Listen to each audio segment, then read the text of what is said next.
সুপ্রভাত, প্রণমী তোমারে সব বন্ধুকে। প্রচণ্ড স্নোফলের পর আজ কদিন একটু স্নোফল বন্ধ হয়েছে, কিন্তু বন্ধ হতেই তো বরফ গলে যায় না। আকাশ এখনও মেঘাচ্ছন্ন, রোদ্দুরের দেখা নেই, ঠান্ডাও প্রচুর পরিমাণে আছে।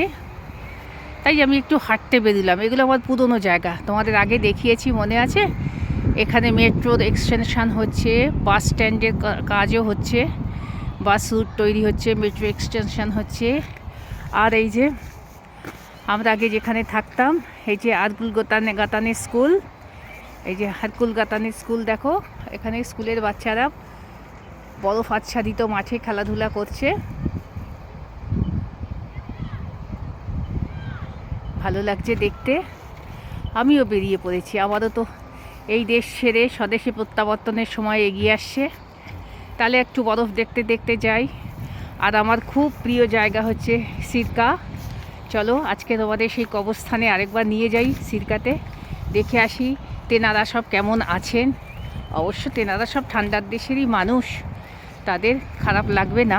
তো চলো যাওয়া যাক।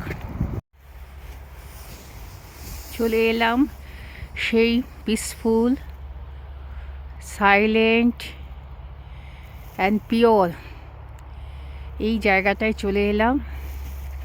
এটা সুইডিশ ভাষায় সিরকা, আমরা বলবো কবরস্থান নয়, গ্রেভইয়ার্ড। এই যে বরফে লেপ তোষক গায়ে দিয়ে সব এখানে শুয়ে আছে প্রিয়জনরা, কোথাও বাতি দিয়ে গেছে। ওরা সব নিঃশব্দে শুয়ে আছে। এলভিন, ক্রিস্টিনা,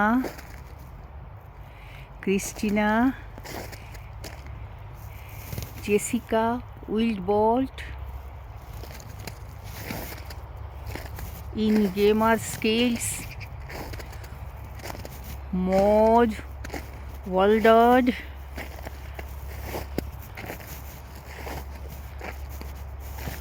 আরও কতজন। আর এই যে ফ্লাওয়ার দিয়ে গেছে সারা কোদাস্তি, তাকে তো প্রিয়জনরা আলো, ফুল সব দিয়ে গেছে। জেসাস ক্রাইস্টের, সান্তা ক্লজের একটা ছবিও দিয়ে গেছে, একটা পুতুল দিয়ে গেছে। এখন ওরা সাদা বরফের চাদরে দীর্ঘদিন ঢাকা থাকবে, এই শীত না যাওয়া পর্যন্ত।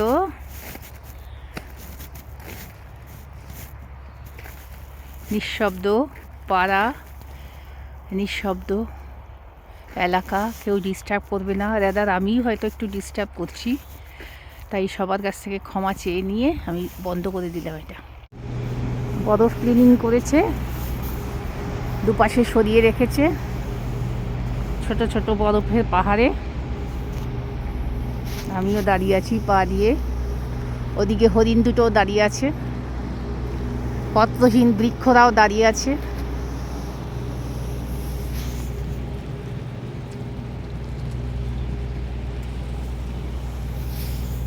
ড্রাগন মা বেবি ড্রাগনকে নিয়ে দাঁড়িয়ে আছে। এতদিন তো গা ভর্তি বরফ ছিল, এখন বরফ গলে গেছে, একটু নিশ্চিন্তে দাঁড়িয়ে আছে।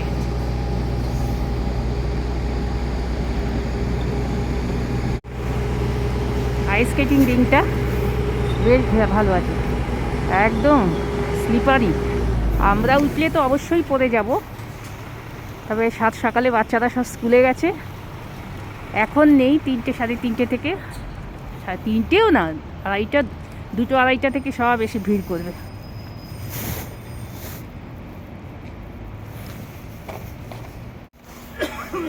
পেঙ্গুইনরাও অপেক্ষা করছে। এই কদিন স্তূপ বরফের মধ্যে দাঁড়িয়েছিল, এখন বরফ পড়া বন্ধ হয়েছে, ক্লিনিংও হয়ে গেছে, ওরাও দাঁড়িয়ে আছে বাচ্চাদের জন্য। এবার বাড়ি যাওয়ার সময়, এবার বাড়ি ফিরবো। চলো,